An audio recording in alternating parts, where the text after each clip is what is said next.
Introduce our speaker Nagesh Doma, to whom I know him as a friendly and a supportive casting buyer. I know him personally from last 3-4 years, and he has been really helpful. Though we are not in a business relation, but still he's kind of supportive and the depth of knowledge he has. So we are really glad to have you, sir, over here. About his introduction, he has done MTech in manufacturing management, and he is a master black belt in Six Sigma. Currently, he is with Scheppenberg Industries GmbH, Germany. He has worked with the companies like DMAC Cranes, Screwing Setters, Vulcan, Sigma Electricals as a global sourcing and supplier development for casting, forging, machine parts, and he has an experience of over 22 years. So, well, with the kind of background he is coming with and the kind of topic he has chose with here, I'm pretty much sure we will be gaining a lot over here, and we are looking forward for this seminar. So, over to you. Okay, thank you, Prayut. Good evening, everyone. Let's directly start our topic. So just let me manage the screen. Okay, so what will be our content today is we will just see the castings and its supply chain overview worldwide. Quality, okay, what you see as a quality and what casting users see it as a quality. We will talk about the systems. Typically, we are well known with the quality management systems, but we will just talk on that. Process optimization, what it means, how it counts. And then we will discuss on how this quality system and process optimization will ramp up your business. And ramping up the business, not locally, but more or less aiming at the global platforms. Then I would like to quickly discuss with a term like quality 4. You might have heard about the industry 4, which is already established and already becoming a practice of doing business. Now there is a quality 4 also. I just would like to talk on that. We will discuss on what is meant by competitive advantage, how it is relevant with the foundries, and how foundries can find their own competitive advantage. We will see small typically challenges for foundry industry specifically over India, and then we will have a question answer session. Okay, so usually I would not like to give you the million tons of which country, how much they produce and something, because 50% of the people are bored with the statistics. And it do not counts for me that how many million metric tons China produce and how many million metric ton India produce or something. But what counts to me is something, a presentation which came from Mark, who is past president of WFO, that is World Foundry Organization, and he has presented these statistics about the worldwide. These numbers 1, 2, 3, 4 are the serial numbers of the countries producing castings in million tons. But what you have to see is the number of the country or the ranking of the country in terms of efficiencies. Although China is producing 47.2 million metric tons of castings, that is including ferrous, non-ferrous, both. But for the efficiency, it stands 12th. We are standing at 8th. US is standing at 2nd, surprisingly. Japan standing at 7th. And Germany is 1st. So this is somehow a typical foundryman has to go in the statistics or the data on this.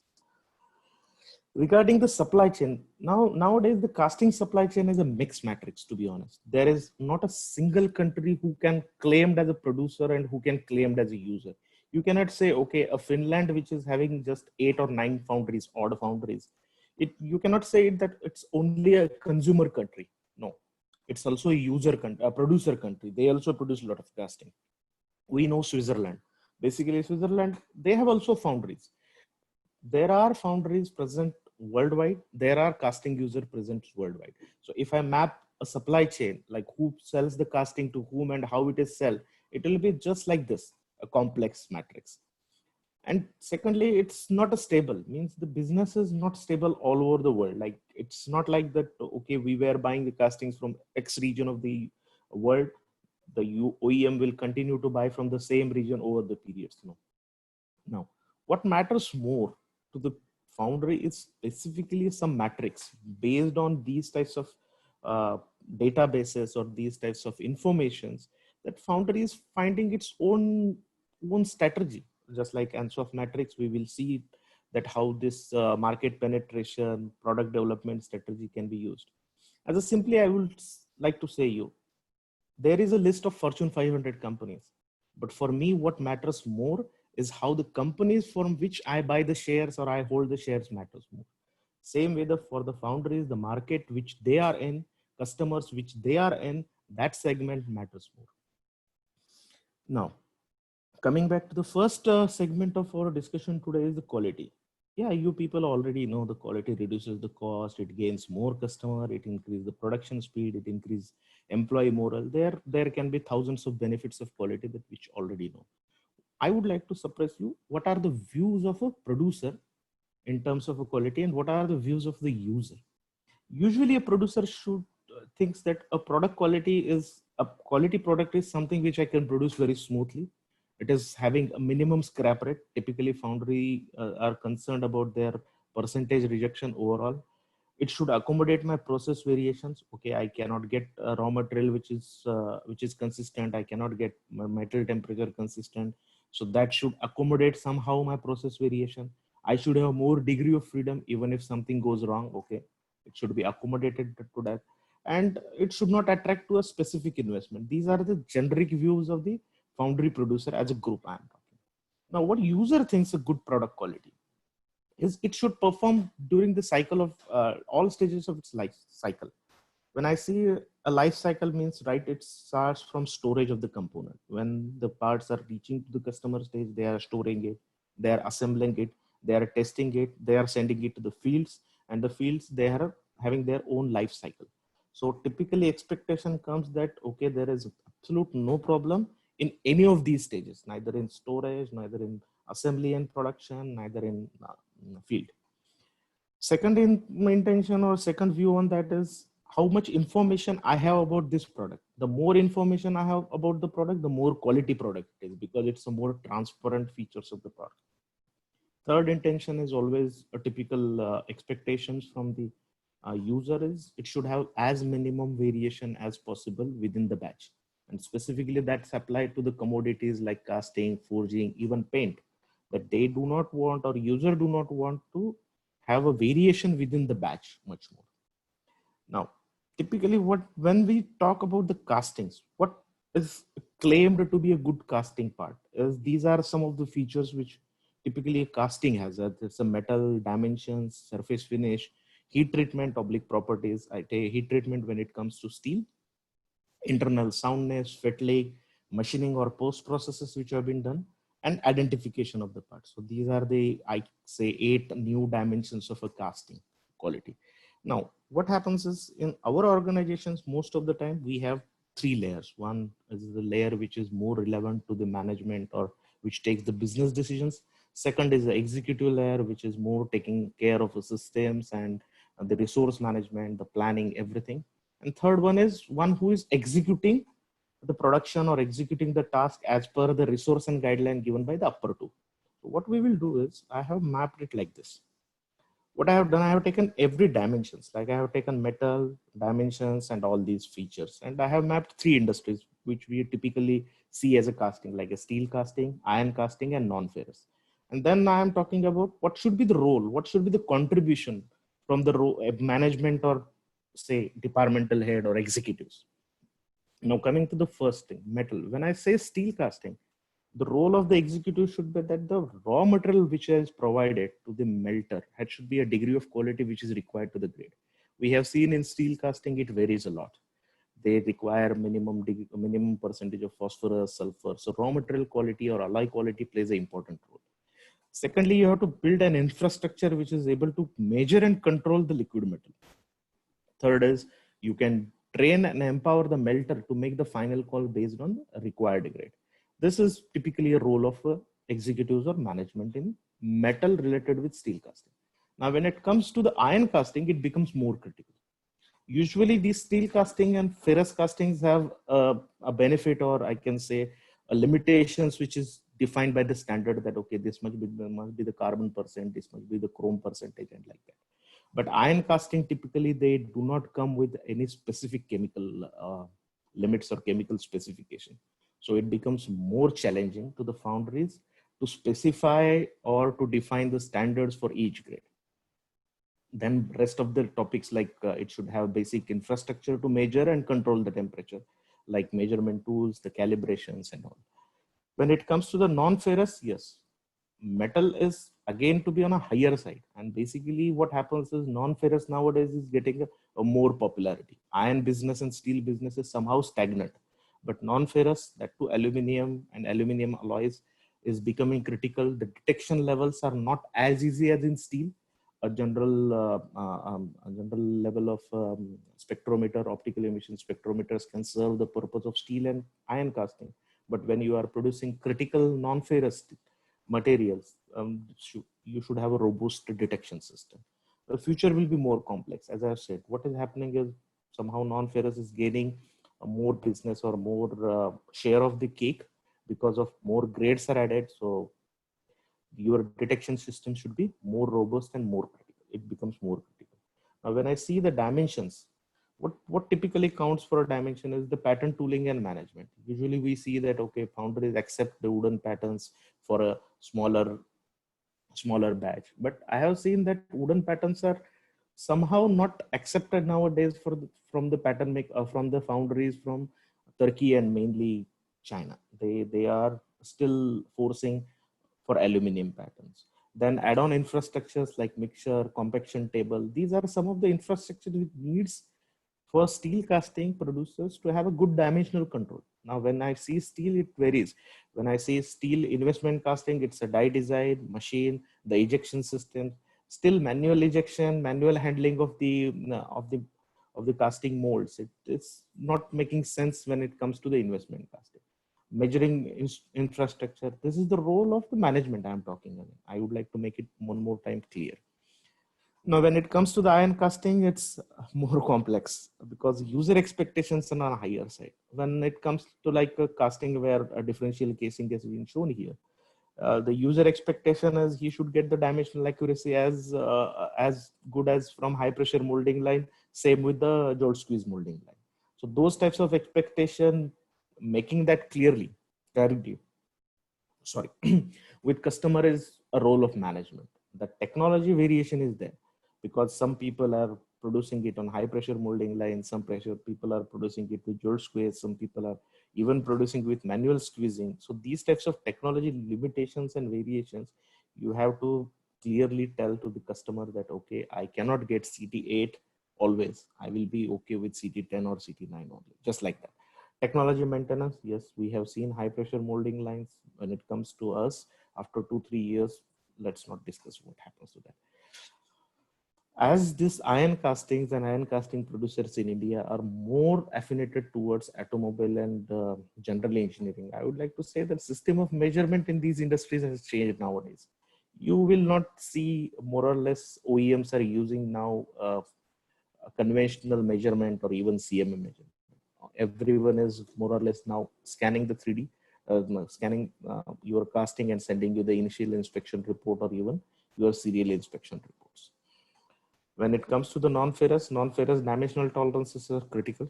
The tool and machine system specifically same as like investment casting. Here it's a wax pattern, but here it's directly casting. It's become critical. So there has to be a robust investment made. Measuring infrastructure is required on a higher size. Typically the products are critical. The product's shape is not as easy as what it is in iron and steel. And the commercial parts regarding the dimensions, like, okay, what sort of dimensional accuracies I have to give. And there are some products which are commercially produced like bathroom fittings, decorative items. Those I am not counting here. Those I am ignoring. Now, when it comes to the next feature is finishing.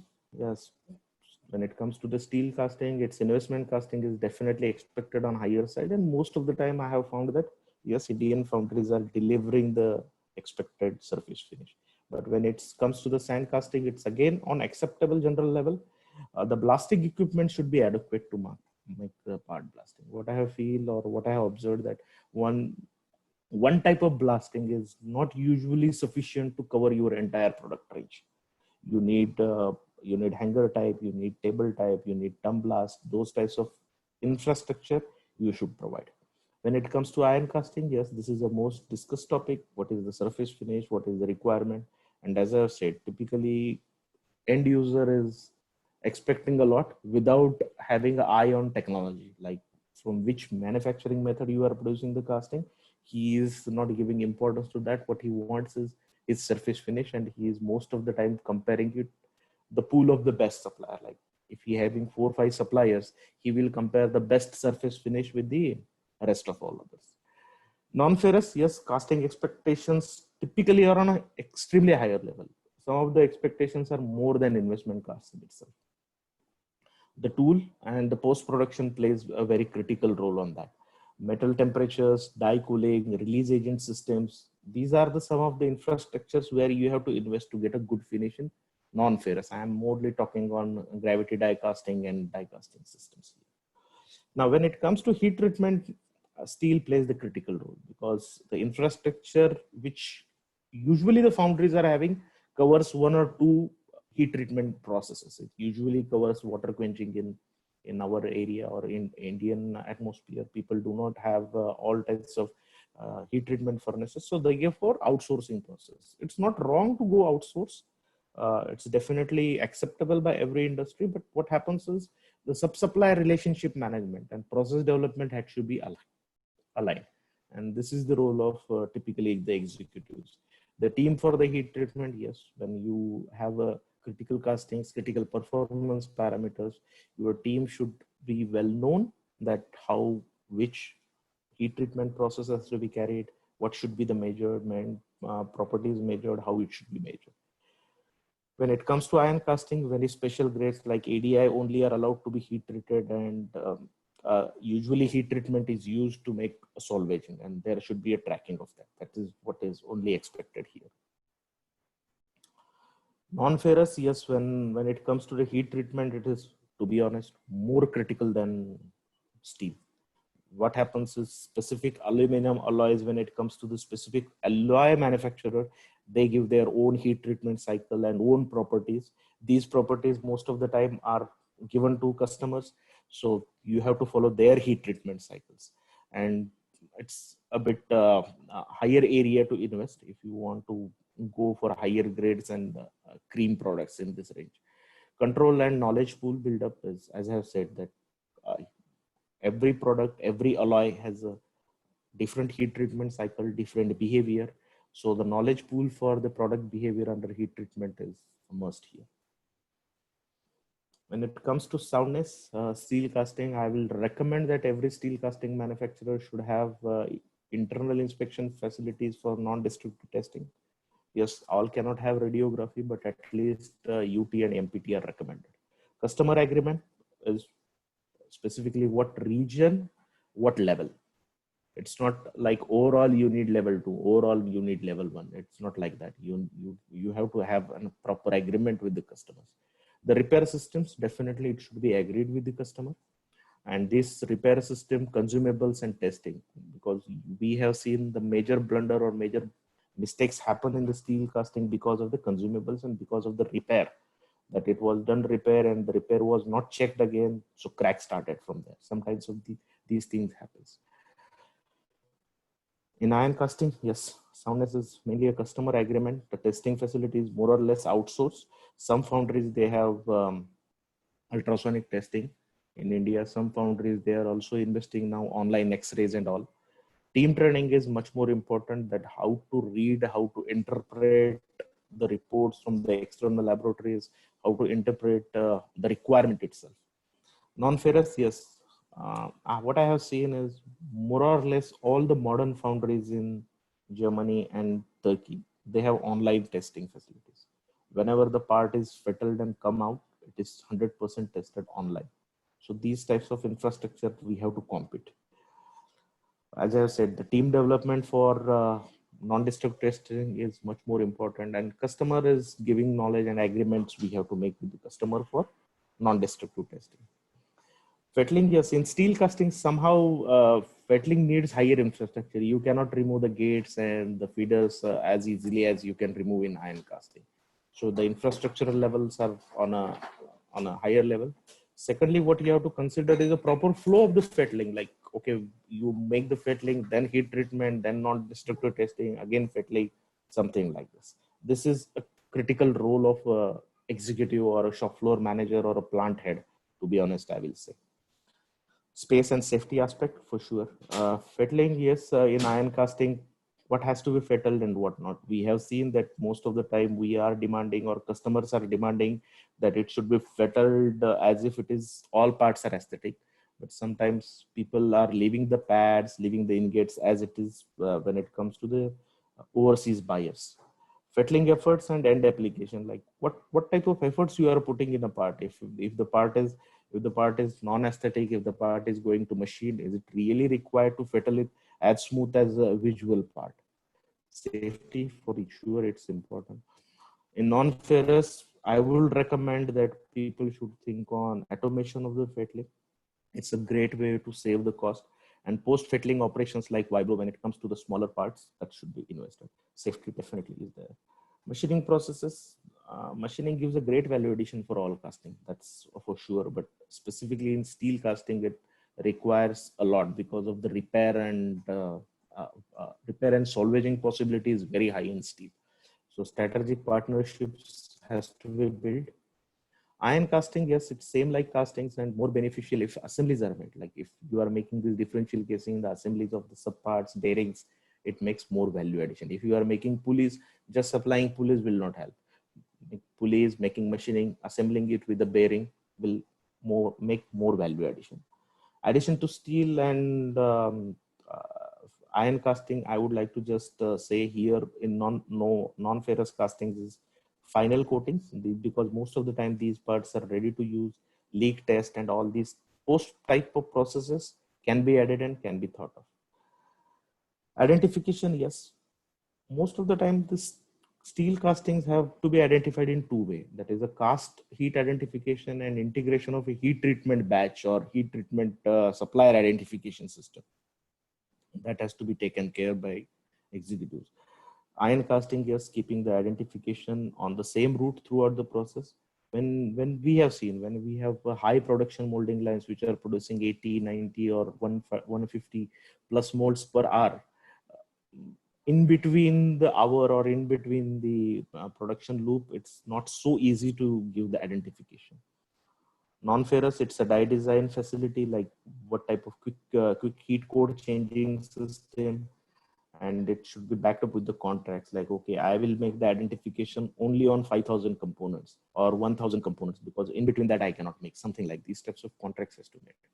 So what I have said here is I have just covered what typically middle management and what typically executive has to focus on when it comes to quality. Now we will go to the systems. Usually what we see is when you have a quality management system, yes, that is sufficient. People say, yes, it's a quality management system. And as this cartoon says, most of the time your top management is least interested in this documented system. And that, to be honest, is worldwide. It's not only in India, it's not only in China. Worldwide, top management is least interested in these types of QMS systems. Quality management system, yes, definitely it's a key aspect of business process. The system certification actually pushes your all required system. When it comes to ISO, it's nowadays the latest versions are also pushing top management towards more and more responsibilities. But somehow it's unfortunately still mainly focused on production and quality. It's not wrong to focus on production and quality, but you have to see other systems also. Now, when I see other systems, what matters for foundry?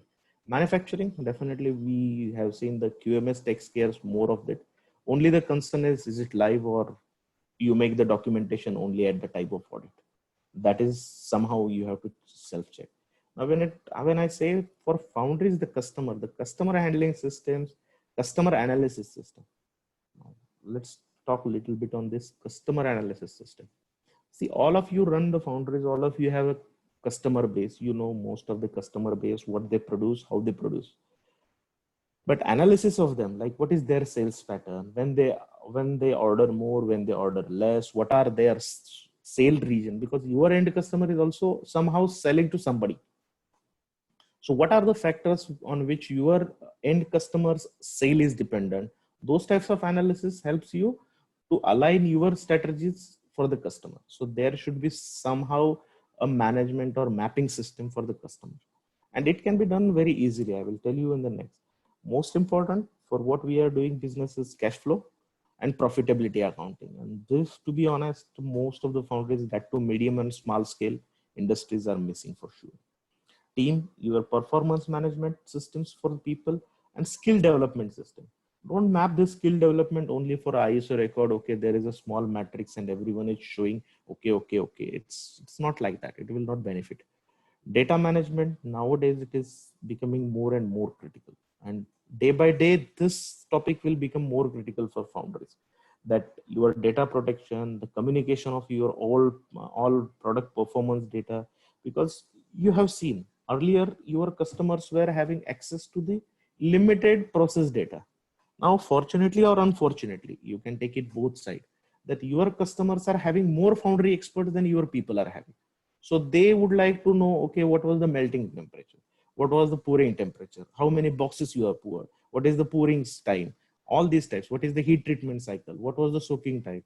How is the calibration of the temperature probe is made?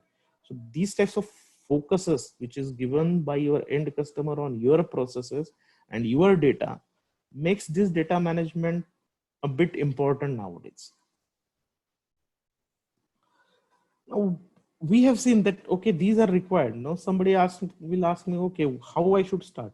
To be honest, starting point is very simple. You should form a core team. Even though a small foundry is there, which is producing 25 to 100 metric ton per month, there are 3, 4 people. Like, okay, is it owner-based company, or owner-managed company, or executive managed company? There can be 4, 5 people as a core team. Those can be. They should build a rough system. Okay, we will start measuring these parameters. These can be done with their current ERP systems or simple Excel sheets. At least it should start. Secondly, you can keep track on that. Okay, what key indicators or key inputs your systems are given or your measurements are given. Are you measuring something which you are not using? Then there is no use of measuring those types of things. Make a short-term and long-term correction plans. There could be some plans or some actions which you can finish in 1 or 2 months. There can be some actions which you required 1 or 2 years. So those types of, and based on this, a trial run or a PPAP run, I will call it as, you can build a custom-based monitoring system. And usually, as every foundry is unique, every foundry, although it is having same manufacturing system, although if you are comparing one high pressure with another high pressure, even though the machine make is same, the systems or the business in which the foundry operates are different. Hence, I recommend that the monitoring systems should have some customization. Now, once the system is done, it's followed, then you have to induct in its DNA. What it means is, usually the task or the operations should not happen by skipping the systems. If this is the level which you are getting, like you have compared your own customers, compare your own customer. Can you send or can you take out something from Mahindra and Mahindra's gate without a pass? No. So that type of control they are having. Can you make something inward and pay to the supplier without having a proper purchase order or without having a proper invoice? No. So those types of systems, I call them as being inducted in their DNA. So that is how some foundries can start. And if somebody requires more information, we can discuss on a personal level on this. Now I will go to the third topic, which is a process optimization. Usually when it comes to the process optimization, everyone is giving more emphasis on what is the rejection rate, what is the production, what is the yield, what is the downtime, and those types of KPIs, which are important. I'm not saying it's not important. It's definitely more important, but these are not the only important. People makes most time the wrong benchmark. Like I will tell the rejections. Okay, one foundry is comparing, okay, they are having 10% rejection, I am having 12% rejection. So next 3 months goal is 10% rejection, without going in depth of what type of product mix he is having, what type of customer expectations he is having. So usually we say, okay, foundries are having 3% rejection, we have to go to 3%. So these types of benchmark usually push us to the processes over performance pressure, I will call it as. And these over performance pressures usually waste your money. They do not save your money, they waste your money. I will tell you, if you have a process which is leading, say 3%, 4% rejection, and which is for that type of product, a normal worldwide acceptable standard, you should not pressurize it so heavy that you are gaining less and spending more. To save 0.1% rejection, if you are spending equivalent money of 1%, you are actually making a loss of 0.9% amount. So those types of calculation has to be taken care or thought on when you are focusing on these types of process focused KPIs. What you need is, then if you want to say, okay, I need a drastic change, I don't want to accept 5%, I would like to have only 1%. Most of the time that calls for a new process design or a process change. As I said, you cannot get a CT8 tolerances consistently for all products on jolt squeeze. That is typically accepted a norm of the process. So you cannot overstress the process. One or two components, yes, you can manage, but not all. Now, what are the not forced or not counted processes? Weight management. Most of the foundries, they do not control their weights, or they do not have the system by which they are monitoring the weight variation in the product. You are selling the parts per kg, and now weight variation is actually most of the time losing a lot of money than rejection itself. Costing cycle means when you are making the dealings with the customer based on which type of cost levels, which type of base rates, raw material purchasing process, what should be the batch size.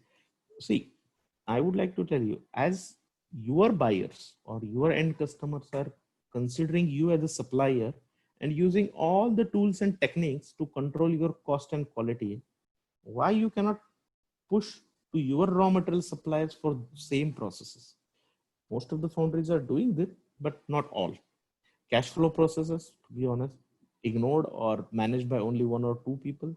Tool manufacturing, tool investments. Here it comes like, okay, foundries are most of the time thinking short term. Okay, let me make a tool which is more cheaper than building a robust tool which is 10-15% more costlier. And if you analyze your rejection or reworks, most of the time you will find that, okay, there is some percentage which is tool dominant. Contracting and outsourcing processes, as I've said, most of the foundries, steel castings and all, they are outsourcing their critical processes. So they should be also having a same KPI, same monitoring, same discussion as you are doing for rejections. So these should be considered as a process, and the process optimization has also to be worked on these areas. Ultimately, what is the aim of a process optimization is either to boost your profitability, value, or both at the time.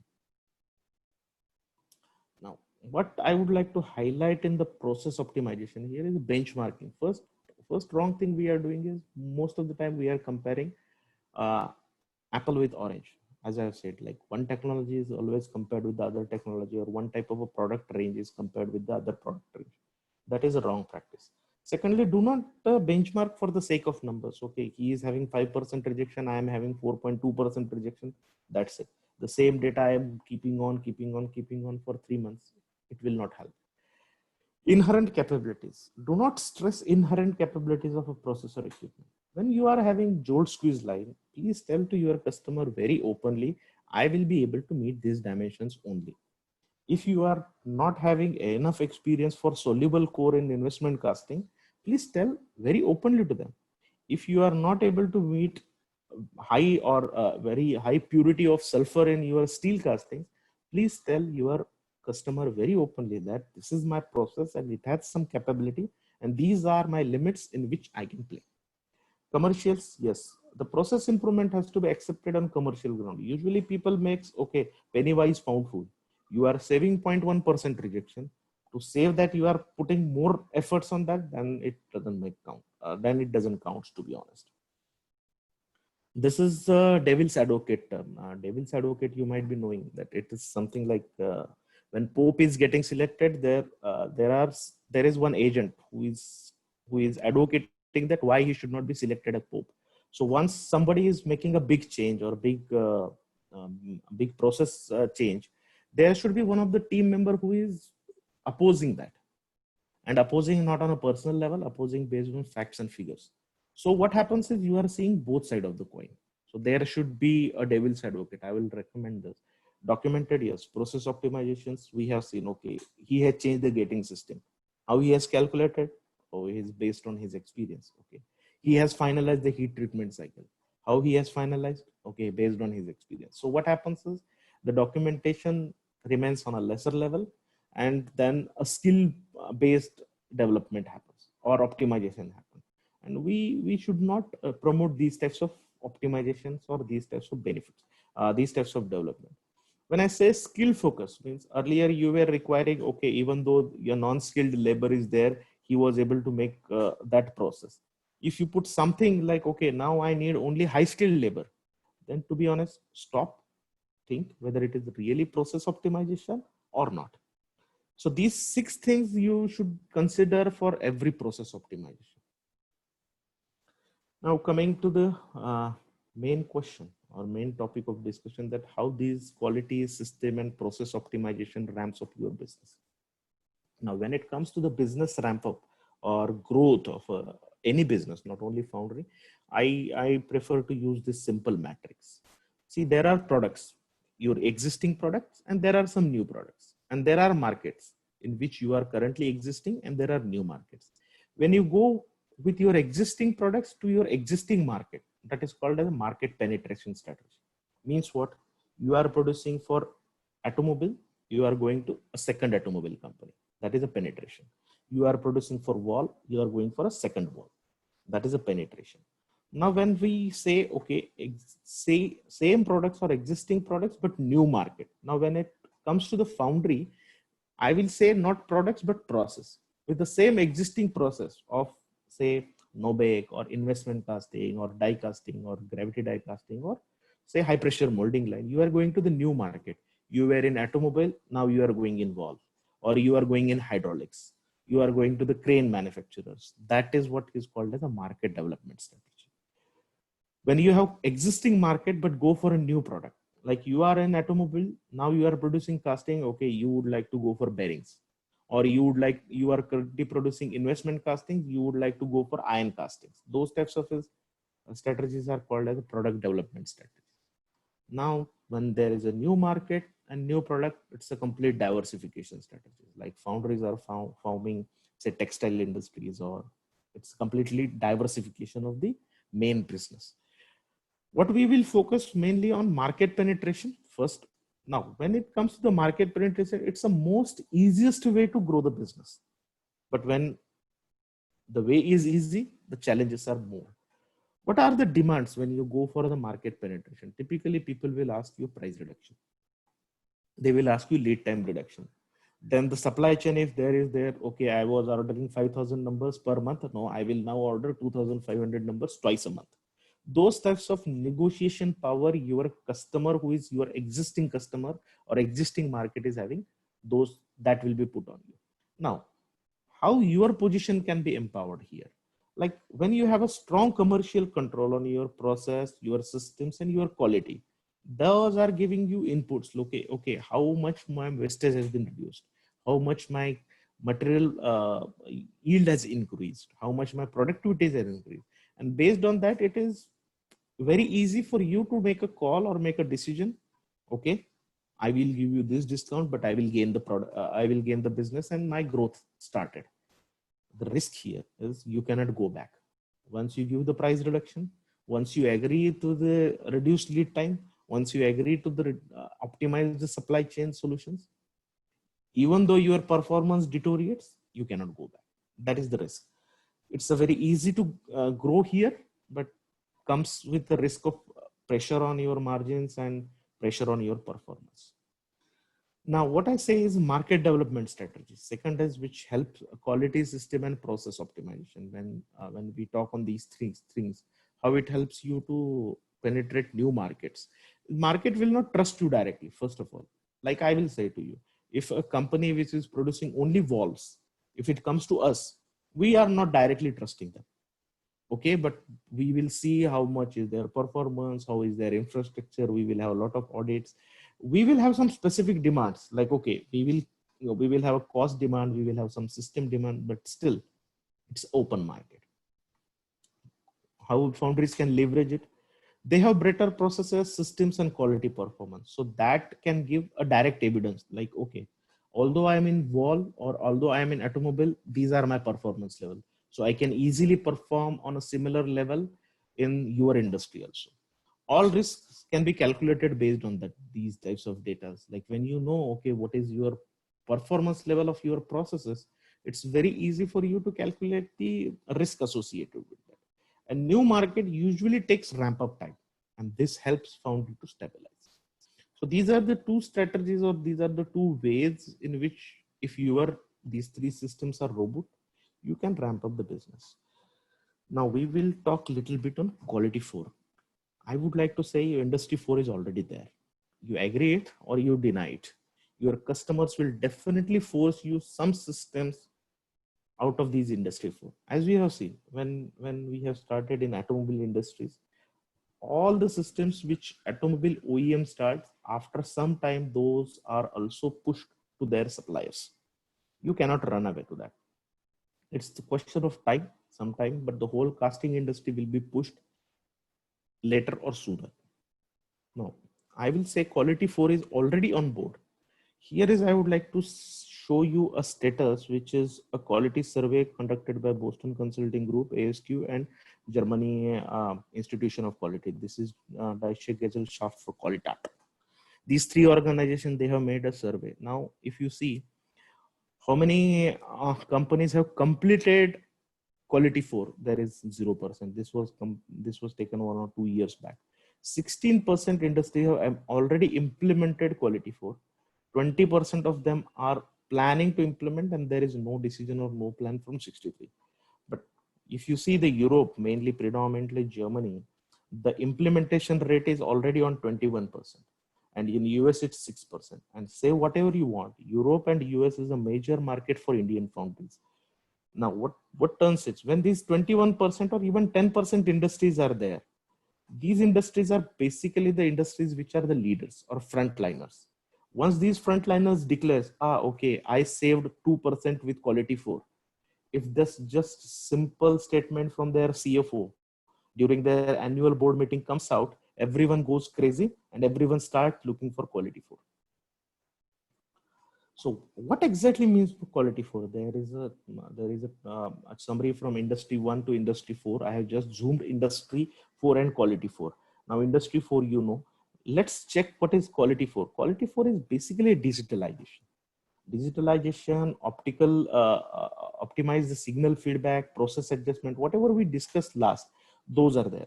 Now, what is more important, or what we should concentrate on this secondary thing, is quality shifts its control oriented focus from the process operator to process designer. Now, who is controlling the process?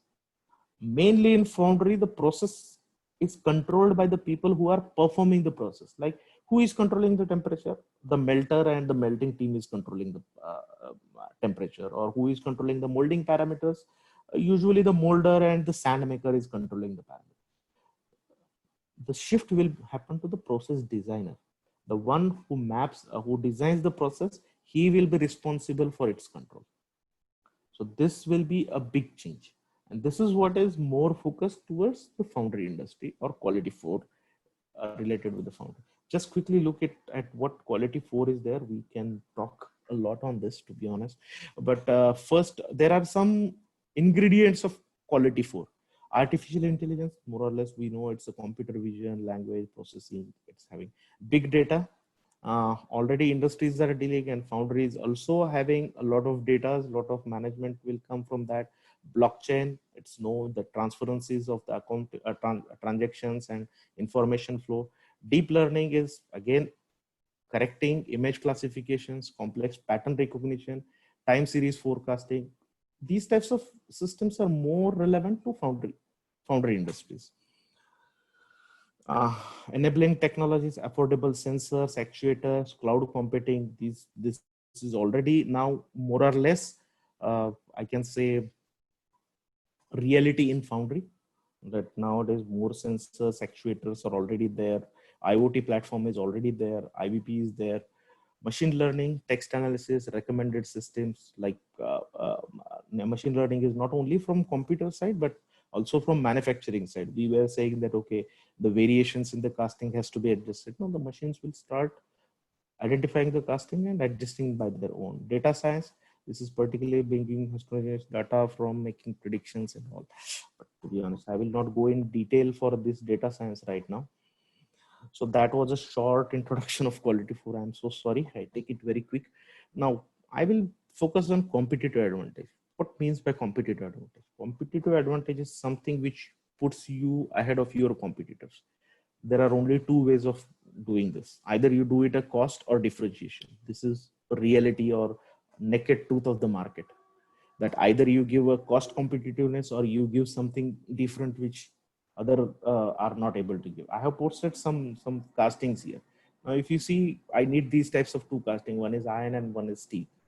I will find a lot of suppliers and there is a huge competition between these because of volumes, because of the cost pressure. So definitely there is a huge cost pressure. And there I will tell you three companies like Kessler, who is manufacturing the axles, Rotayard, who is manufacturing bearing, and SSAB is a steel manufacturer. But they are very hard to penetrate. There is more or less no competition. When we say cost-based competitive advantage, means what? You are giving such a low cost that people are attracted to buy your components only. Like when we talk about the counterweights all over the globe, people are preferring only Chinese product. Why? Cost advantage. Throwaway price, they're offering these products. When I am saying GET, that is ground engaging tools, which is used in JCB and all, China is the best market. Why? Cost.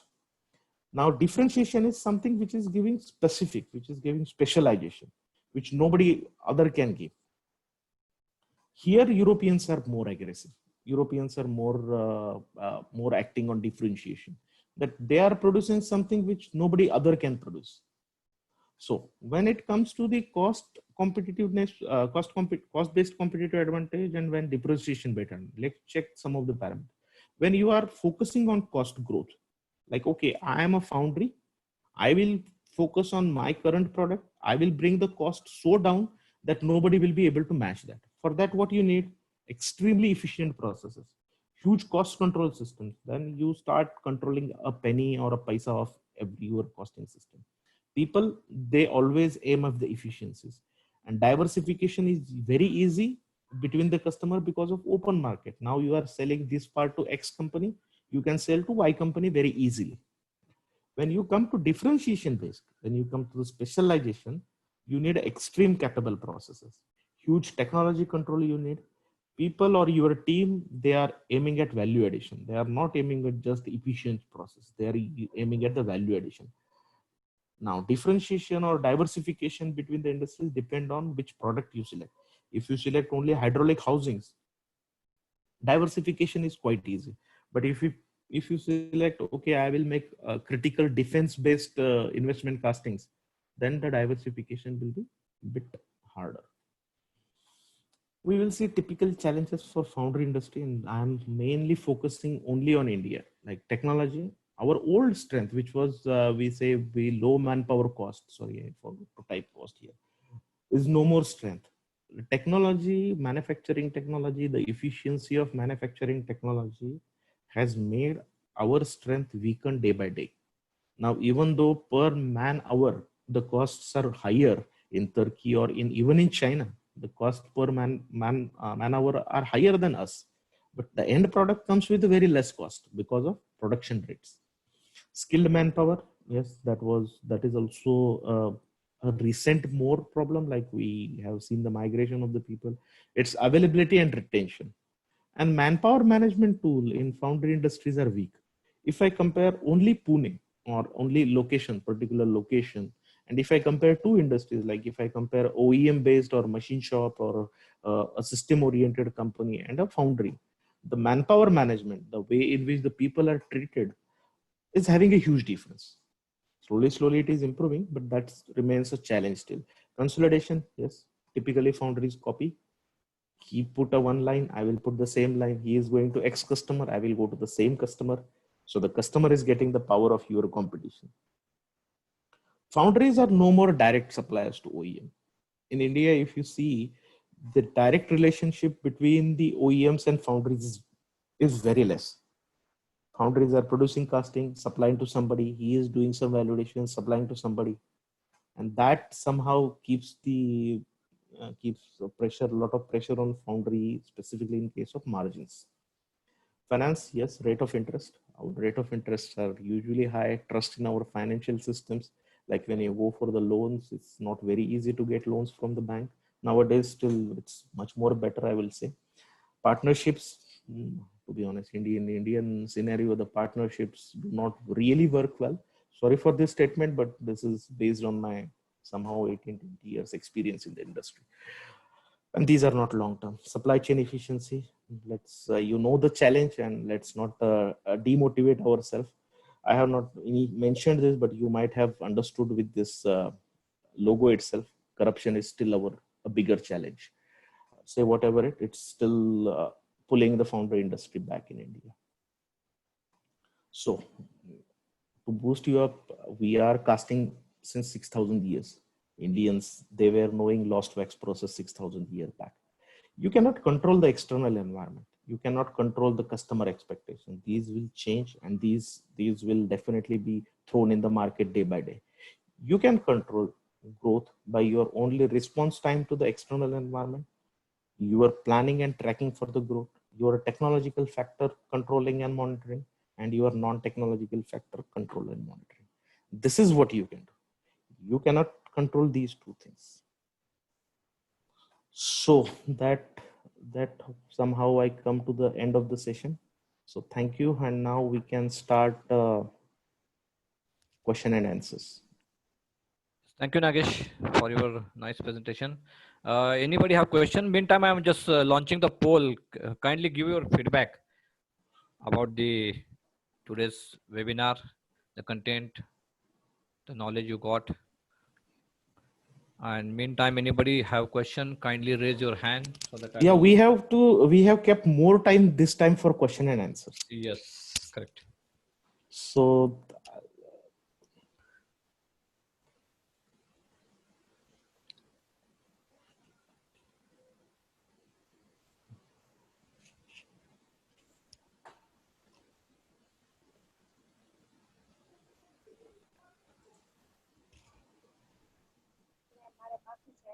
hello, Nagesh, Bhushan here. Yes, yeah. Bhushan, good evening. Good evening. Thank you very much for a very good presentation and insight.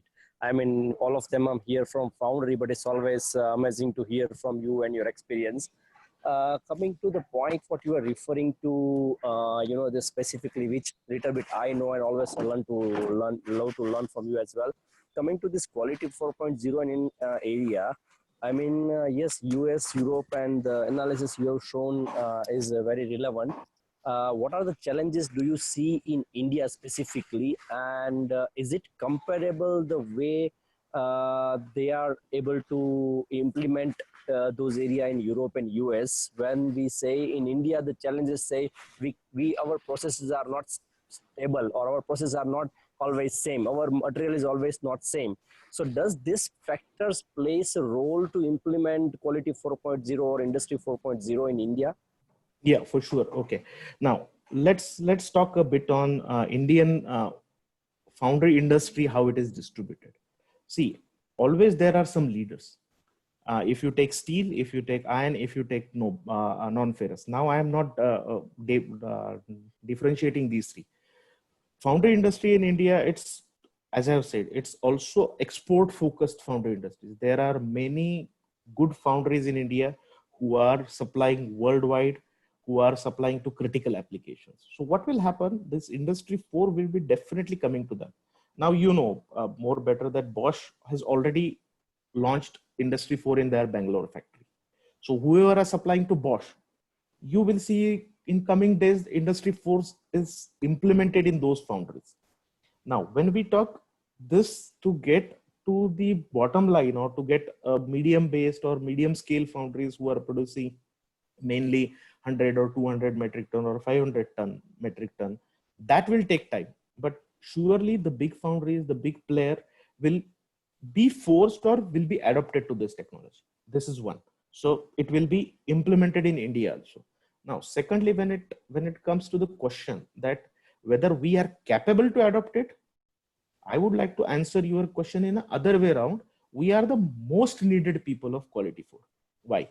You say that, okay, what we have seen here, to answer your question, what we have seen here, look, we are the second or third, I don't go in numbers, producer of the castings. Like we are casting some around 10 million or 11 million or 50 million metric ton of the casting now, but we are lagging far in efficiencies. What industry 4 is offering, to be honest, if foundries are thinking that okay, it's just electronics and it's just automation, to be honest, they are making a mistake. Industry 4 is offering you solutions. Industry 4 is offering you tools which are making huge changes in your processes, in your capabilities, in your profitability. So I will say to your question that whether we will be successful or not, but I can say we are the most needed thing. Like vitamins are needed to the person who is currently not feeling well. You got my point. So I would recommend everyone, okay, go inside this, try to find which is more suitable to you. Okay, you do not go for blockchain now, but at least these enabling technologies, at least this machine learning, at least this data science are the areas which can help you. Like you can connect your inspection systems, you can connect your identification systems, you can have basic cloud. Those types of things from quality 4 should be started to use as soon as possible from foundry industry. I think this was my answer. And if we can discuss further. So first question, it will come to India, definitely. Second, we need it and we are the most needed people. Now, what are the challenges?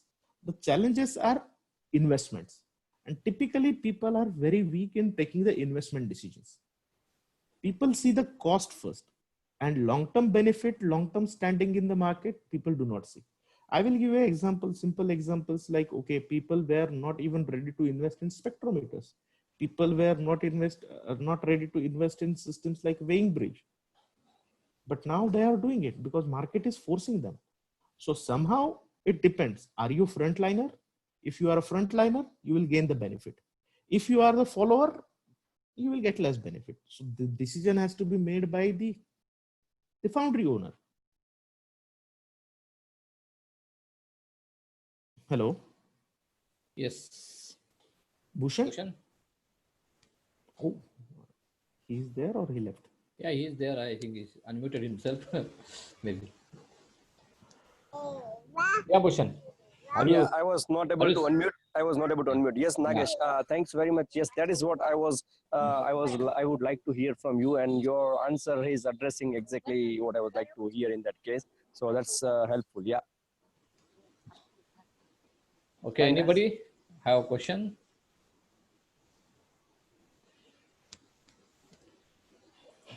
I think there is no more questions, Nagesh. So let us conclude. Linkage in quality system and optimization. Chat. Please give Yeah. little explanation. Sopan Lokhande. Yeah. Okay. Can you unmute Sopan him? Londe is from Mansi Pressings, Pune. Yeah. You can you unmute him? Let's understand what he wants to say. Yes, I will.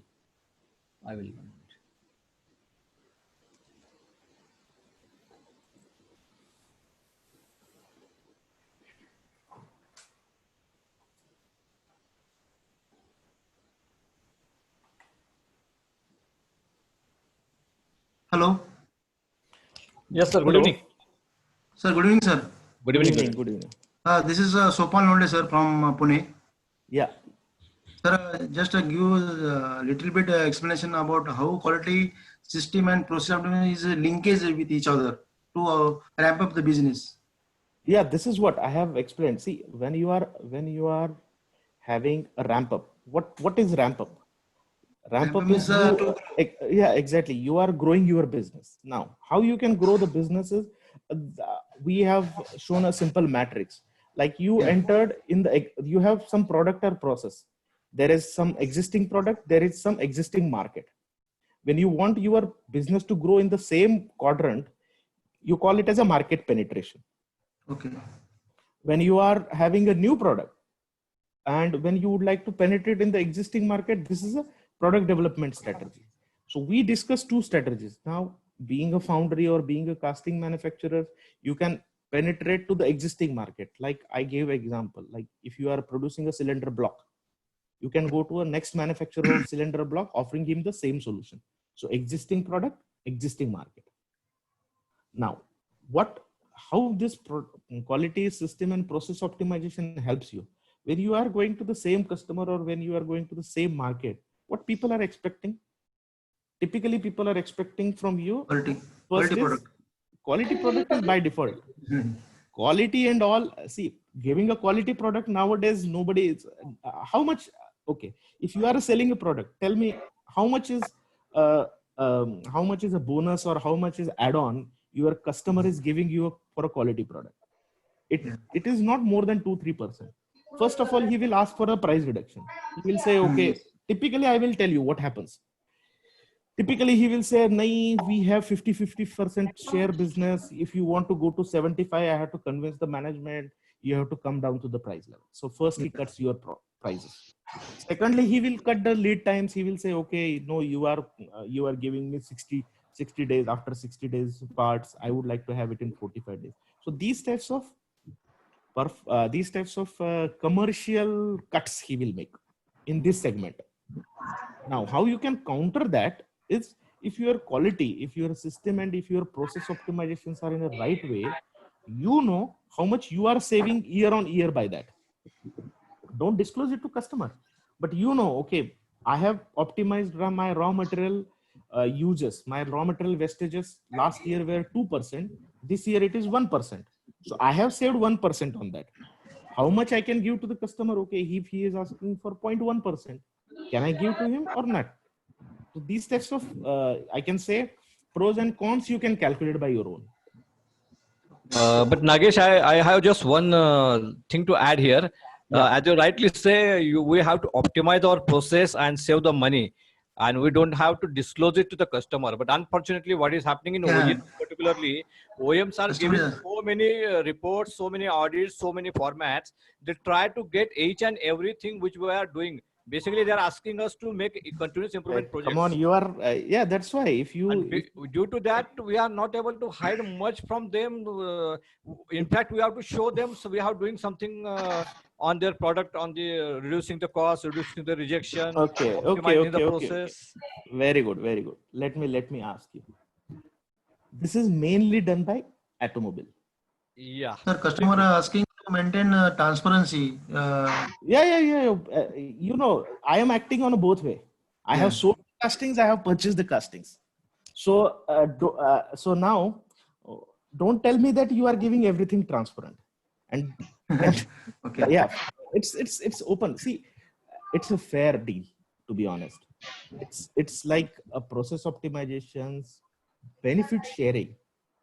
When you are making some contracts, okay, we when I was dealing with the iron casting and still I am doing with the machining also, we have a fair contracts. I can show you some of the process optimizations which were made at our supplier, and we said, okay, this was forced by supplier but supported by us by raw material change. Okay, so I will take only 10%, 90%. This is the way.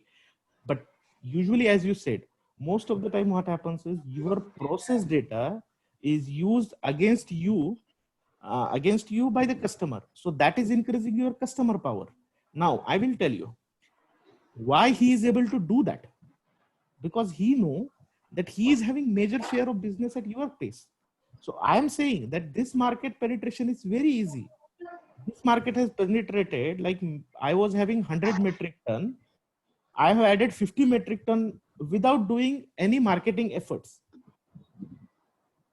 Now, when you want yourself to feel focused only on one market, it is his purchasing power which you are accepting. Now tell me, are all sectors acting like this? No, I will tell you the another way of thing, that people are not giving even process details to the customer who are buying very less quantities. There you are showing your supplier power. So this has to be balanced somehow. And this can be balanced only when you are well diversified, where you are well balanced. Not all foundries are not giving all data.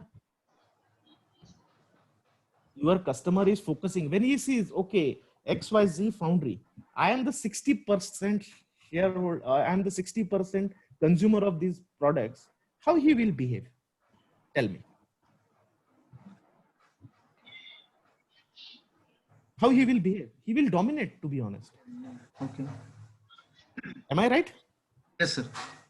He will dominate. Or now go in other way around. You have a core shop supplier, and this core shop supplier is supplying only cores to you. How you will behave? Definitely you will dominate. Am I right? Yes, sir. Okay for sir. Okay for clarification, sir. Thank Yeah, you. this is a vicious circle somehow. Amish wanted to Okay, say okay. something. Yeah. Hi, Nagesh and Sandeep and fellow members. I Hi, just wanted Amish. to know that there is a common feeling like that now everyone is looking towards India, and from tomorrow, Indian foundries will start exporting and our export business will start, which I feel is a myth. Nagesh, can you share your views about the level of Indian foundry or readiness of Indian foundry, common Indian foundry, not those who are already exporting, and how we should go forward as an industry, maybe 2 years down the line, 5 years down the line? What are the steps which industry as a whole should take so that we can become a dominant player in exports? Exactly. To be honest, Amish, with you, you know that we had a 1 day session on this topic. Okay, but let me answer your question. See, the people around the globe, it's not a nation tag. When it comes to the end user, they are not having any tag. They will not say, okay, I will not buy from India or I will not buy from China. It's never like that. It's always based on the strategy. It's always based on the risk mitigation. It's always based on the product performance. If if he is getting a good product, good performance and good support from India, he will buy from India. If he is not getting, he will not buy from India, even though he is Indian. I know many Indians buyer who are having a nationality of US or nationality of Europe, but still not preferring Indian as a supplier. Now, how to overcome this? As I told you, it's not only the basic product cost, Amish. It's not only per kg cost of your casting which you are giving to the customer. Customer is never looking at your selling price. What he is looking at is his total cost of ownership. Now, when I say the total cost of ownership, it includes some of the commercial parameters and it includes some of the supply chain parameters or contractual parameters nowadays. I will tell you why the other industries, like the industries, I will tell you machine building industry, it's buying very less components from India, but it's buying huge components from Turkey, huge components from Eastern Europe. It's buying huge components within the Europe because of the contractual topics. When it comes to the contractual topics like product liability, when it comes to the contractual topics like delivering to their doorsteps, it's, to be honest, Indian foundries miserably fail over there. The complete supply chain is not known to many of the producers who are producing up to 1,000 metric ton. If you ask them, okay, can you give me a FOR offer? Can you give me FOB offer? Can you give me DAP offer? They don't know these commercial terms. And buyers, all the companies or all the users, they do not have representative in India. Some of them are having, but they are snatching their benefits. Some of the companies which are not doing these types of business, what they will do, if he is writing you an email, okay, give me a offer based on DAP, and if you are not able to offer him a DAP basis, your price becomes irrelevant. Even though you are a quality product, even though even though your product quality is good, even though your price is very cheap, but you are not in the race at all. Now, how to overcome this challenge is, again, I am saying the same thing. What I have stressed here is people are more focused on the processes like rejection, production, yield, downtime, blah, blah. Commercial processing, contracting, this is highly ignored area in the foundry industry. And once you start teaching people, okay, what it means by currency, what it means by hedging, how you can benefit that, what are the international laws for packing. Small foundries will get benefit out of this. It's not only foundries. I will tell you, Amish, this phenomenon is not only for foundries. Even machine shops in India, they are facing the same problem. Forging shops in India, they are facing the same problem. So I hope this was a small answer to your question. Yeah, thank you. Thank you. So 4 participants raised hand. It's good that people are asking questions.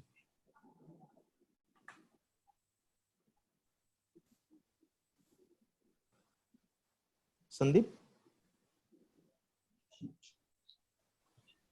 Hello, Deepak. Hello, Nagishi. Good evening. Good evening. Good evening. sir. Deepak Patil from Kolhapur. Good evening. Just I wanted to ask one question regarding the castings X-ray. X-ray. You told in between your session regarding the iron casting. Now there are some facilities available for X-ray casting. This X-ray for the internal shrinkage only, or can we have some facility like to segregate the casting for the HN and cast iron? HN and cast iron segregation with X-ray. Not a segregation for the inspection purpose. I mean, not a segregation. We are suppose we are continuously manufacturing the HN casting. Okay. If you want to inspect that, whether it is I want to understand whether that AGN casting the nodulative can be ultrasonic, like ultrasonic, but not X-ray. Ultrasonic. But not X-ray. See, X-ray is mainly for the internal defects, and basically shrinkage or gas porosities or something. Your requirement when you are producing a casting and you would like to make sure that all my parts have enough nodularity to be performing in the field, I would recommend ultrasonic testing and not to in one direction, in all feasible directions. Sandeep, I think Sandeep is also a more process expert than me, and I think he will agree to this comment from my side. Yeah, but there is a cost to that, no? Basically. Yeah, no, but I'm talking about technique. Like, okay, technically it is ultrasonic. Yes, there is one more technology I've seen recently in Kelson. They have collaborated with somebody here, but I am not very happy with that technology also. They are just checking the we can say. So this X-ray, I kind of X-ray, yeah, kind of X-ray machine is there, and they are checking it. But I'm not very much happy with that as well. Yeah, to check the and now coming back to this question, like, okay, why you would like to segregate? This relates with the quality. Not segregate, not segregate. Confirmation, you can say. Confirmation. Whatever. Exactly, the confirmation is one type of inspection, and once you are doing inspection, when you are not sure about the process, and this is what I was telling that please understand now if you are a business decision maker, like if you want to make a decision like whether I should go for this modern technologies which are offered with quality 4 or industry 4 solutions, please check there will be something which is reducing your problem. See, always what we have been educated in quality is inspection is non-value added necessary task. It's a necessary non-value added. It's not adding value, but it's necessary. Why it's become necessary? Because of the process variation. Why the process variations are there? Because processes are controlled by the people and machine. And now what quality 4 is saying is rather than having a control mechanism by the operators or by the process owner, it becomes more important that the process designers are responsible for variation. So that way it relates, to be honest. So still 3 hands are there. I hope we answered your question immediately and talked. Yeah, right. Okay. Thank you, Deepak. Thank you. Shete, sir. Good evening, sir. Shete from Mansi Pressing, Pune. Good evening. After the COVID-19 situation, we are having next session. No. We are just listen me. After COVID-19 situation, and it is going also. Now everybody is saying now Europe and all America is thinking about move towards India. then what are the opportunities getting for the casting business for the export orientation purpose? Can you brief the percentage that every foundry can? That's in the why business? sorry to answer your question before you started the question. We are Yeah. having completely next Sunday 1 hour on that. Thank you. And second question, I want to know that. Please attend that. Yes, I will answer Under- this question. Will get answered very precisely. What is the situation? Because last 2 months I am suffering from that only. Yes. Second question I want to ask you that more or less all the foundries are buying the cores from outside source. Do you not? I personally think that because of outsource of core purchasing, their lead time dependency and it may affect on quality. Why every foundry is not thinking about 100% core in-house manufacturing? Is there any special thoughts or any techniques or any categorization there? I want to understand this. To be honest, first of all, not all foundries are outsourcing cores. More or less, I was saying more or less.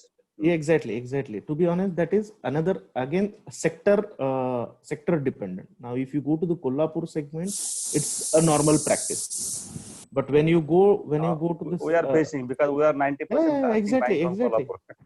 Yeah, exactly. That is why I'm saying that when we see around India, this practice of outsourcing core is not a normal practice. Okay. Now, why foundries are doing it?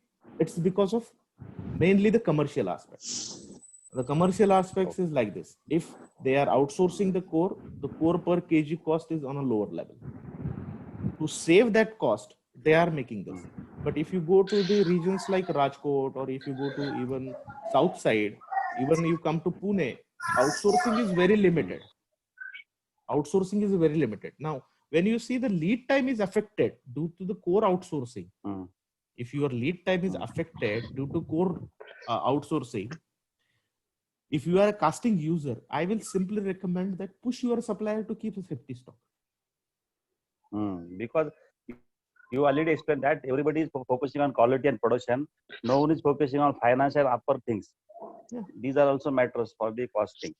Exactly. Then what I will say is now how we are dealing with this. You have to imagine that you are managing the supply chain from Kolhapur to Pune. We are managing supply chain from Kolhapur to Turkey, Kolhapur to US, and Kolhapur to Germany. And that to our production lines are very compact. So what we deal with is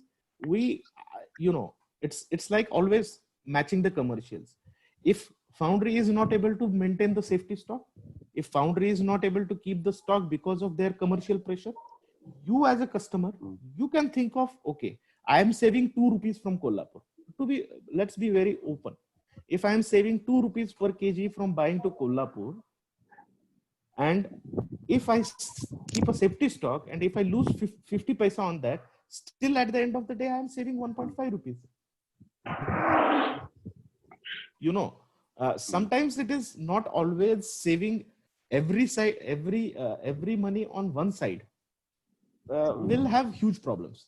But you want to develop the partnerships with your foundry, you want to develop a relationship with this foundry, okay, sit with them, tell with them that okay, your core supply is affecting your supply chain, that is affecting my machining, and that is affecting my promises to end customer. Hence, what I will do for next 6 months, I will keep a stock of your castings. Within 6 months, you have to improve. If not, we will share the cost of retention. Fair enough? Thanks for explaining. And this is my first participation. I will definitely join for next Sunday. Thanks. Next Sunday, you will get the answer of your COVID and situation due to COVID. Thank you, sir. Thank you. Okay. Thank you. Have a good day. Thank you, Chair. Good day. And Sandeep, I think I have answered his question right. Yes. Every time. Mr. Karthik. Hi, sir. Good evening, sir. Hi. Good evening. Good evening. As a youngsters, we are working in a foundry. Foundry is a limited industry when compared with other industries. For youngsters, what you want to tell, sir? How to focus on our career and we have a limited opportunities. No, Karthik, to be honest, this question has also came to our mind. We are here 3-4 people who had started career together. I know some of the participants very personally since 20 years. Sir. We were a group of collegians. Okay, we Yeah. started our careers, and we were selected in a company, and there was a batch of 20 people. After sir. that, what happened? It's some people diversified. They went to IT, they went to other sectors. And now after 20 years, if we collect and if we see, our decision to stay with the casting industry benefited us a lot. Benefited us a lot. Please understand. Not only casting, all the basic manufacturing processes, casting, forging, machining, cold rolling, steel production, these will not be skipped. Okay, these will change their way of doing it. These Yes, will sir. have some technological change, but these will not be substituted immediately. Okay, substitution can happen. What is your material removal will have material additive. Now, what to do or what to do excelling your career in foundry? Nowadays, you have seen that major challenge, not only in front of India, in front of whole world, is to get experienced, proper people at middle management and at higher management level. The opportunities are not only in India, opportunities are worldwide. If you see the foundry industry in Europe, it is having huge demand of people who are experienced. Just because of language, they are having some restrictions.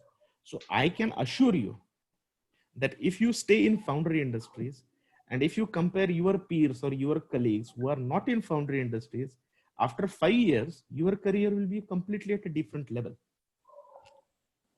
What you have to do to take it at a different level is you have to anticipate, you have to learn what are the changes, what are the skill demand in the foundry. Like I will tell you, if you are in iron or steel.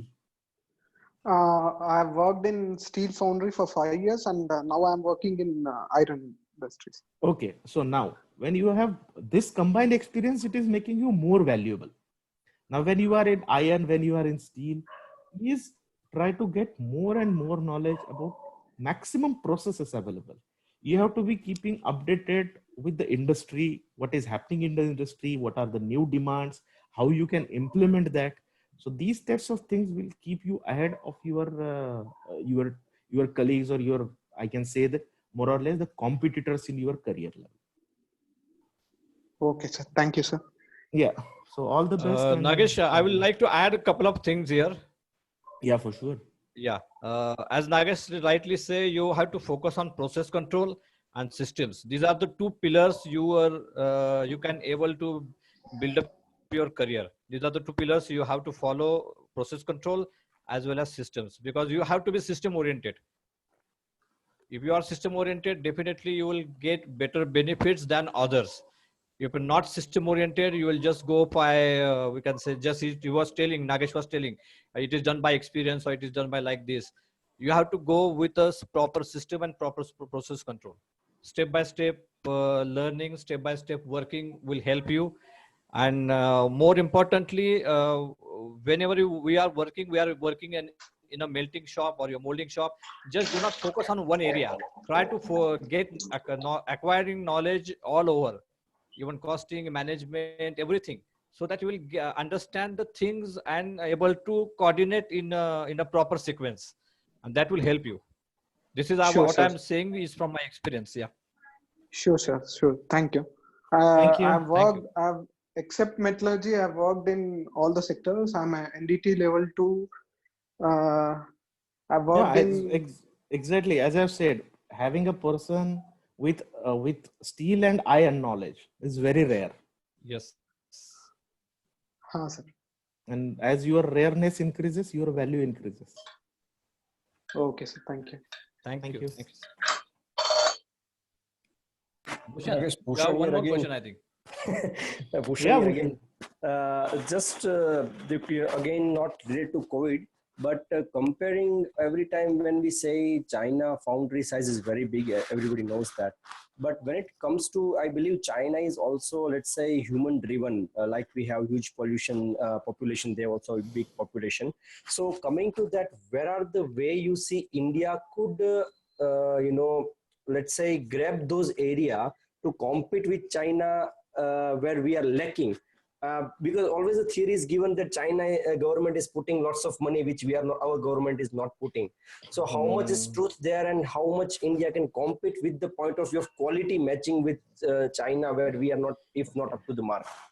First of all, let me see how many. Okay. Now, Bhushan, there are two things. One is reality, and one is what is intended reality. First of all, let me tell you very openly, not all Chinese prices are lower than Indian prices. First of all. Second, not all Chinese quality products are as good as Indian product. Secondly, Chinese government is not at all supporting to every foundry there. I will tell you.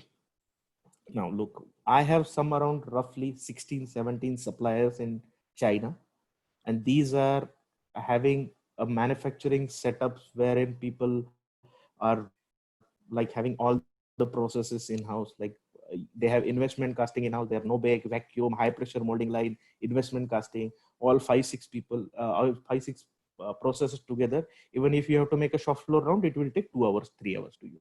So that much big suppliers also have seen.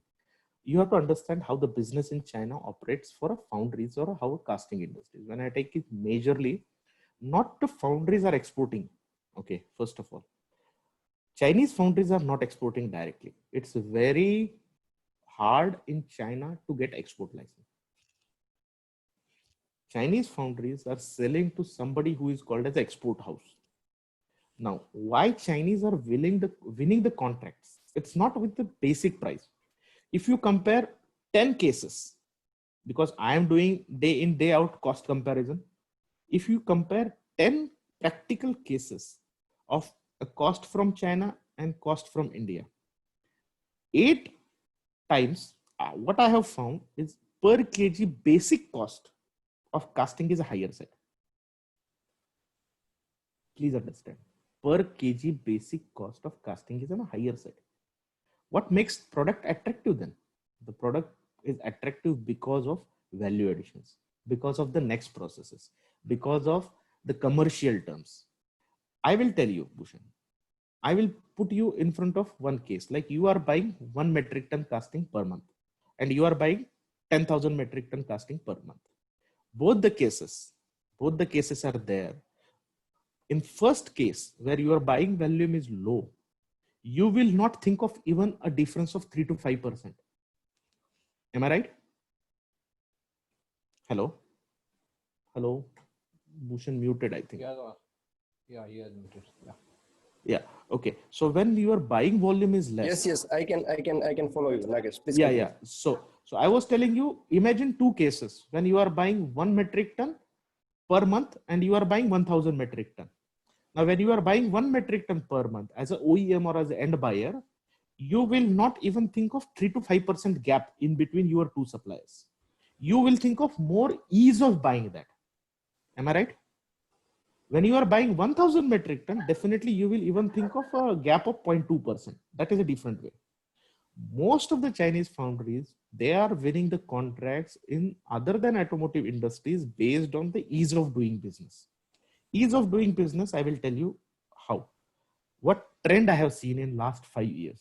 Earlier, when it was dealing with Chinese foundries, I have to deal with somebody, specifically a English speaking guy who is non-technical.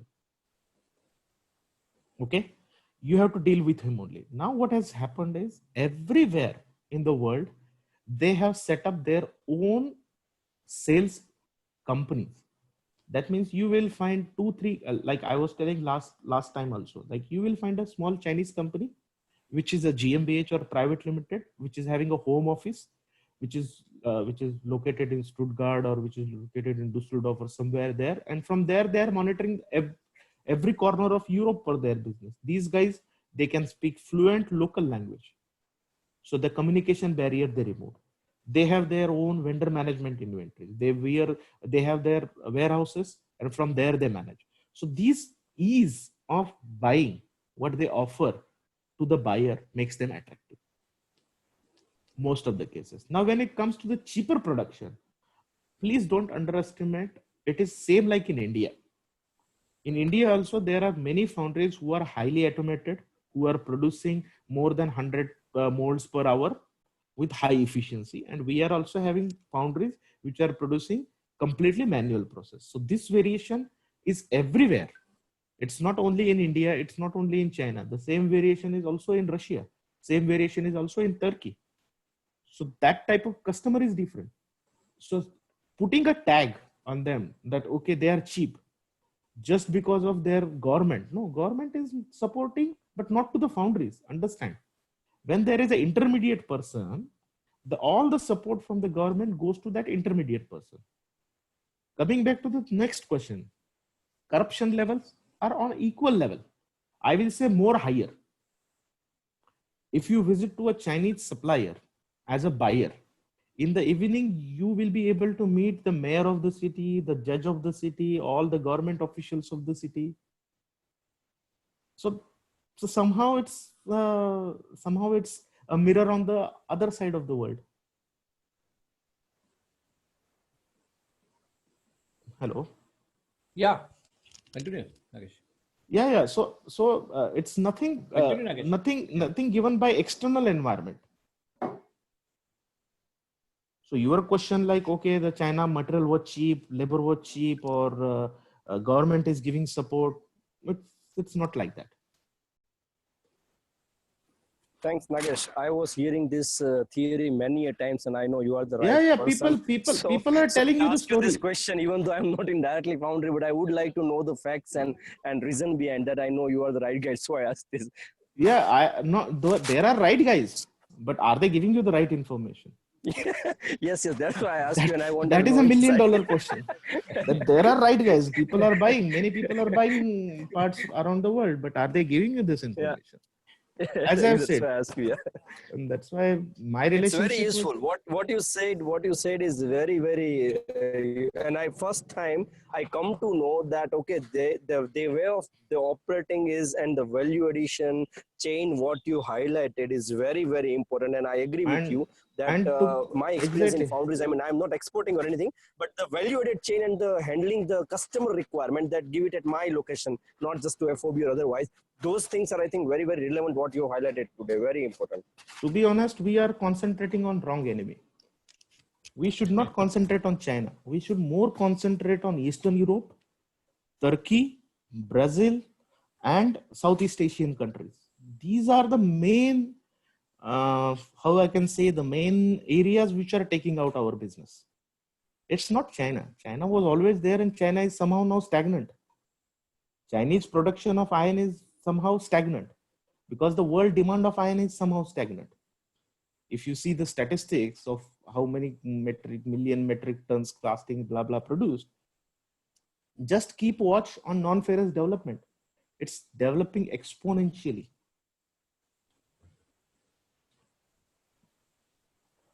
Okay, so there were some more questions. Nagesh, there is one more. Yeah, one question is there on the chat box.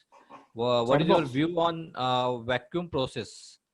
Vacuum which process? Is the vacuum process complex casting or it is only simple casting dead weights? What is your view on V process? Is V process can produce complex casting or it is only for simple casting dead weights? No, it's not.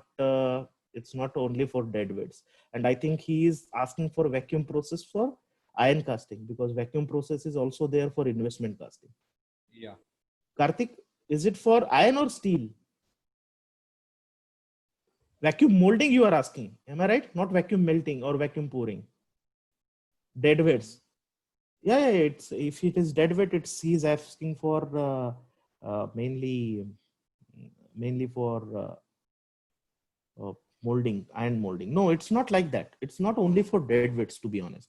I will say you, most of the machine beds, I have seen that my customers, we consulted them, that the machine beds, and when I'm saying machine, It's not small or simple machines.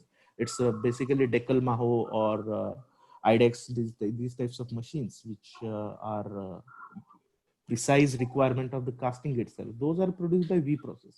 It's not like casting shape has to be Karthik, very simple or not. you are unmuted. Can you elaborate your question Sir. again? I'm asking about iron castings only. Yeah, sir. iron casting. So it's not only it's not limited only to this. I will say you, I have seen one of the Chinese foundry producing molds for cylinder heads out of this V process.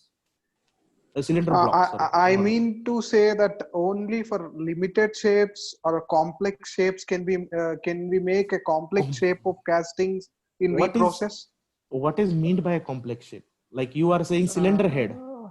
For example, if we take a dead weights or columns, rows, and machine tool item can be manufactured in V process.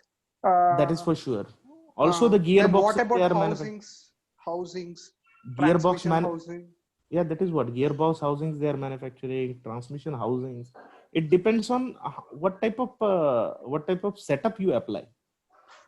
But I have not seen very complicated casting. Like I have never seen a cylinder head manufactured by this process, to be honest. I have never seen a hydraulic housing, a critical hydraulic housing manufactured by this process. But you are right, people are more producing dead weights and machine beds and counterweights by this process. And that too huge market. Sir. That is a huge market. If you ask Indian buyers, they are really looking forward to have the foundries for that. Okay, sir. Thank you, sir. Thank you. Yeah, one more question is there from Deepak. What are the strengths of Indian foundries over China today? Will you please focus on government support support to foundries? Okay, first topic I can tell you. Second topic not. Okay. What are the strength of Indian foundries? To be honest, first of all, the strength of us is somehow the technical know-how. When it's like this, when you bring a quality person on the shop floor of an Indian foundry, he feels more comfortable rather than in China. Still our documentation, our communication happens in English, and that gives more transparency. So people believe the transparency in Indian foundries. Second and most important advantage which we are having here, the foundries are able to deal directly. And unfortunately, this advantage is not used fully. Like if you are a foundry owner, you are allowed to export directly. But in China, if you are a foundry owner, you may be allowed or you may not be allowed. And most of the time you are not allowed directly to export. So what happens if I am a customer, I am an end customer, and if I see a foundry owner from India negotiating with me, and if I see a middleman negotiating with me, which I will prefer? So this is the second advantage. Technological know-how of our people somehow is on a higher level. Infrastructure wise, we are at par. Where we are lagging, that I have already explained, but I am telling you the strength. So technical know-how is our strength. Transparency is our strength. Dealing directly with the customer is our strength. Quality, most of the time we adhere to the quality. I will tell you, the experience is very simple. If you tell an Indian foundry, okay, you have to do this, if they say yes, it is yes. Typically, when we say 1, 2, 3 to the Chinese people, they will definitely say yes. There is a tradition. You have to understand that in China, they never say no to you. Why? Because they lose their faces. So usually they avoid to say no to you. So whenever Chinese is just saying yes, it's not directly yes. You have to reconfirm it 3-4 times. So as I have said, that people are not trusting them directly because of their beliefs or their culture. But in India, yes, somehow our values are good. Somehow our technologically know-how is good. Our processes are good.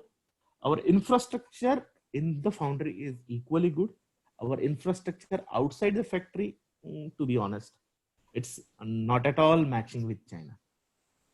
It's it's not at all matching. There we are lacking behind, but unfortunately that is neither in your control or not my control.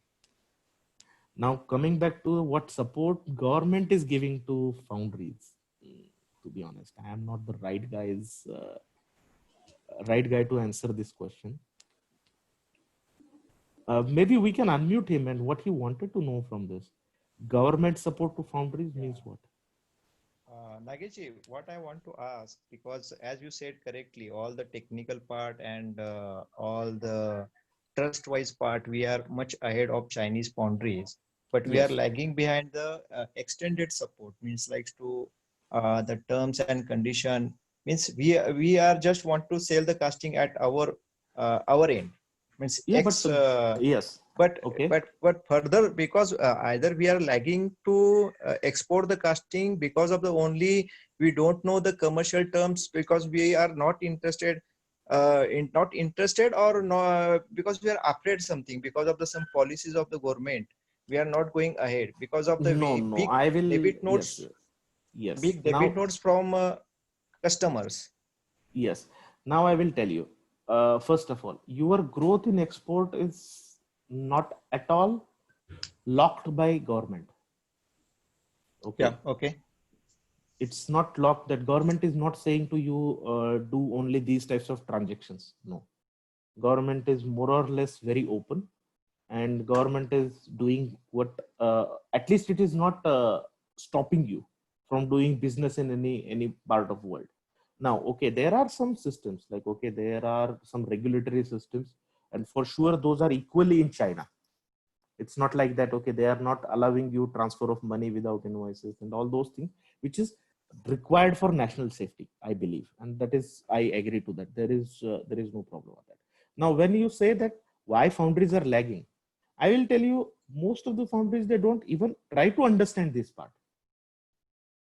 They even don't understand, okay, warehouse cost in Europe are much more cheaper than Pune, I will tell you. But no one is really willing to go in that depth. I will tell you, the transportation cost within Europe is much more cheaper. The cost which you take from roughly I will tell you, a cost for a Rajkot based company to send castings from Rajkot to Chennai, we are sending that part from Rajkot to Germany at the same cost. So that much of flexibility is there in that market, and transparency is there, but we are failing to lose that. Why? Because we are just concentrated on the easy marketing strategies. Easy, like, okay, I would like to have minimum 25 metric ton from one customer. Now, who will give you 25 metric ton per month? Only automotive, mainly automotive, not only, mainly automotive. So what happens is you become a segment dominant.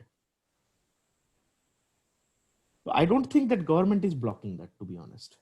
This question is, I can answer. It's not government policies. It's because of lack of knowledge and lack of foundries' interest to do that. Okay, thank you, Nagesh. Okay, so now One I more, think there is one more chat. Yeah. Though the presentation was really good, I really enjoyed question and answers. Nagesh, yeah, Karthik. Sir, we are working on the no-bake process. No-bake which? Which no-bake process? Yeah, which no-bake process? Now if we are boycotting this China products, the raw material which we are getting for resin, this perfluoric alcohol. Perfural alcohol. You are using furan resin, perfural alcohol. Yeah, furan resin, sir. Furan process. You are buying perfural alcohol. Yes. And most probably, if that is the situation, hello. Okay. Yeah. Please tell me. Yeah. So what is your question? If we are boycotting the China products, we are not going to get this raw material from China. Apart from China, how to survive and how. Okay. Hello. First, yeah, Karthik, let me tell you, you are using furan. You are buying perfural alcohol. Sir. And most probably the most export of this is done by a Chinese company called as Jinan Shangwan or something. That is the name of Sir. the company. Am I right? Sir. That is the most supplier. Till Okay. today, the variation in the resin cost is very low. If you remember just 1 year roughly, what was the trend? It was havoc. Like right now I can say you one container of perfural alcohol might be costing you $2,700 or something like this, 27,000 or something. But it was shooted up by 140, 150%, 200% 1 year back. The Yes, sir. costs were very, very high. Now, when you say boycott China, to be honest, that will not happen in one day. And secondly, people are working on alternate of perfural alcohol. That is what we tried to cover in last session of Nobe. There people are working on that, but somehow they are not getting the economics of that. And we are going to discuss boycott, effects of boycott on the raw material in our panel discussion. Okay. Be sure if you are getting the hit, every purchaser will get hit. So the market price, what happens is you have to understand. Now, what will happen if resin cost becomes 500 rupees per kg? Right now, it might be 160, 170, 140, depending upon your purchasing contracts. So if we it may becomes, go for, if it becomes 500, will it become 500 specifically to you? No. I don't know, it sir. will, no, it will become for everyone. Am I right? Yes, sir. Yes, sir. Ultimately, Okay. manufacturing cost will increase. Exactly. The manufacturing Apart from that, will... this is there any other process? I don't got your question.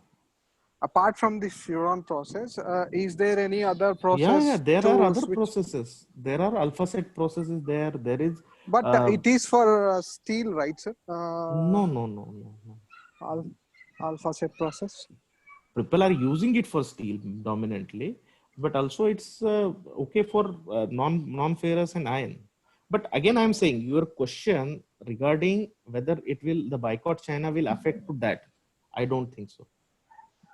Okay, sir. Okay.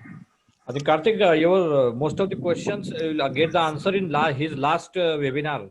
You can go on YouTube and see his. Sure, sir. I'll go through that, sir. And regarding raw material boycott China, we have panel discussion. Sure, sir. Thank you. Okay, sir. Thank you, Karthik. Thank you, Nagesh. And So let us done. Yeah, let for us today. stop.